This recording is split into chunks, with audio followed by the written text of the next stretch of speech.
Bienvenue sur le podcast Le Switch, c'est la pastille, vous êtes avec Stéphane.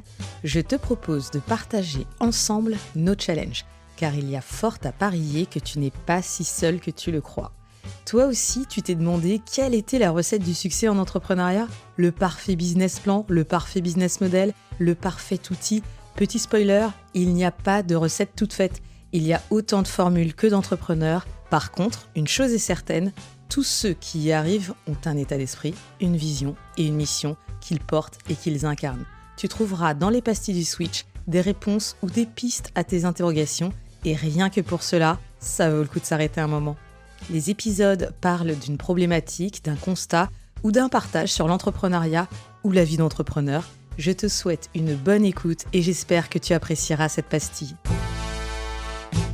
Aujourd'hui, le sujet de l'épisode de cette pastille est l'importance de s'entourer de bons mentors. La raison pour laquelle je trouve ce sujet tout à fait pertinent pour les entrepreneurs, les personnes qui proposent, qui veulent avoir une possibilité de se développer, est parce que j'ai moi-même été mentorée, je suis mentor depuis quelques années à présent et il me semble que c'est vraiment quelque chose que les entrepreneurs ou les personnes qui entreprennent devraient réellement avoir à l'esprit et développer. Le sujet est essentiel car avoir de bons mentors peut transformer ton parcours personnel et professionnel.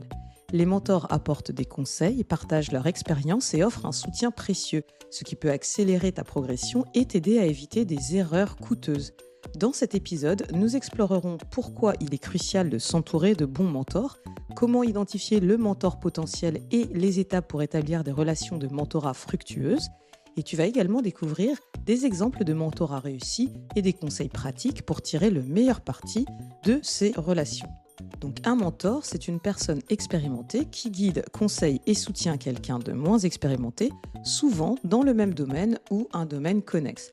Le mentorat va au-delà d'un simple conseil occasionnel, il s'agit d'une relation continue et mutuellement bénéfique. On a le conseil et l'orientation, tu vois par exemple un mentor qui va aider à clarifier des objectifs professionnels et à élaborer un plan pour les atteindre.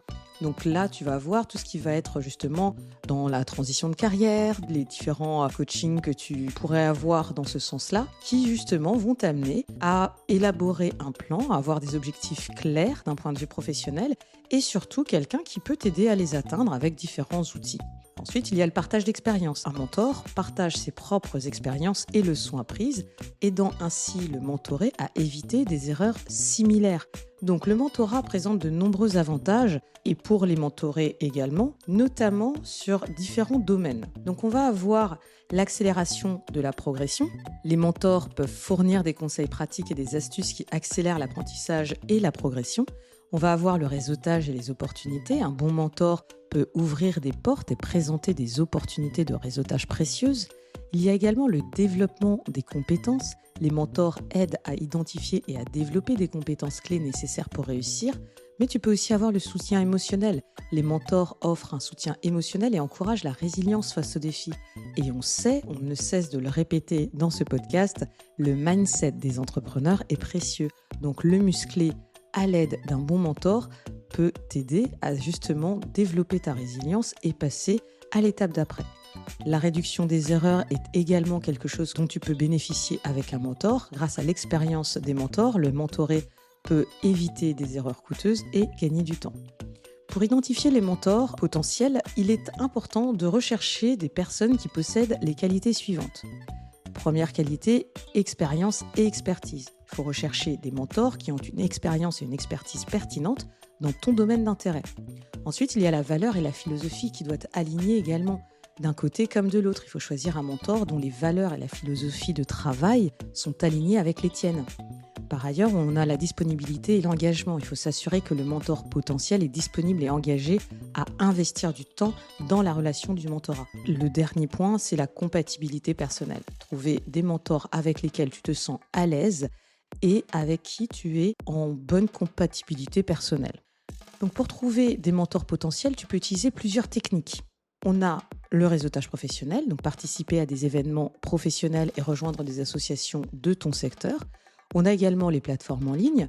On connaît bien LinkedIn, donc utiliser ces plateformes pour connecter avec des professionnels expérimentés peut totalement prendre sens. Il y a ensuite les programmes de mentorat, donc rejoindre des programmes de mentorat formels offerts par des organisations professionnelles. Et sinon, tu as aussi les recommandations, donc tu peux demander des recommandations à des collègues, des amis ou des membres de la famille. Donc pour établir une relation de mentorat, il est important de bien initier le contact. D'abord, tu abordes les mentors potentiels de manière respectueuse et professionnelle. Ensuite, tu expliques clairement pourquoi tu souhaites établir une relation de mentorat et quels sont tes objectifs. Par ailleurs, tu montres ton engagement et ta motivation à apprendre et à évoluer grâce à cette relation.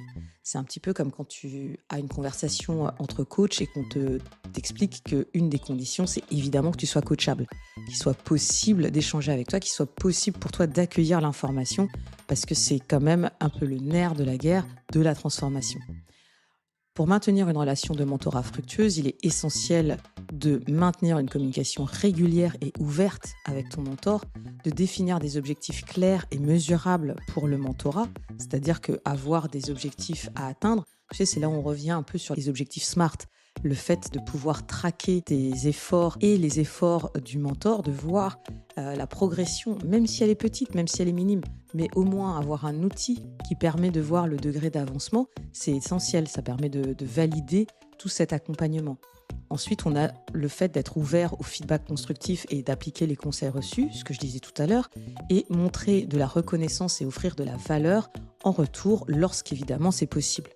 En conclusion, s'entourer de bons mentors est un atout inestimable pour réussir dans la vie personnelle et professionnelle. Les mentors apportent des conseils précieux, un soutien moral et des opportunités de croissance. En identifiant les mentors potentiels, en établissant des relations de mentorat fructueuses et en maintenant une communication ouverte, tu peux tirer le meilleur parti de ces relations et atteindre tes objectifs plus rapidement et plus efficacement. Rappelle-toi que le mentorat est une voie à double sens et qu'il est important d'apprécier et de valoriser la contribution de tes mentors.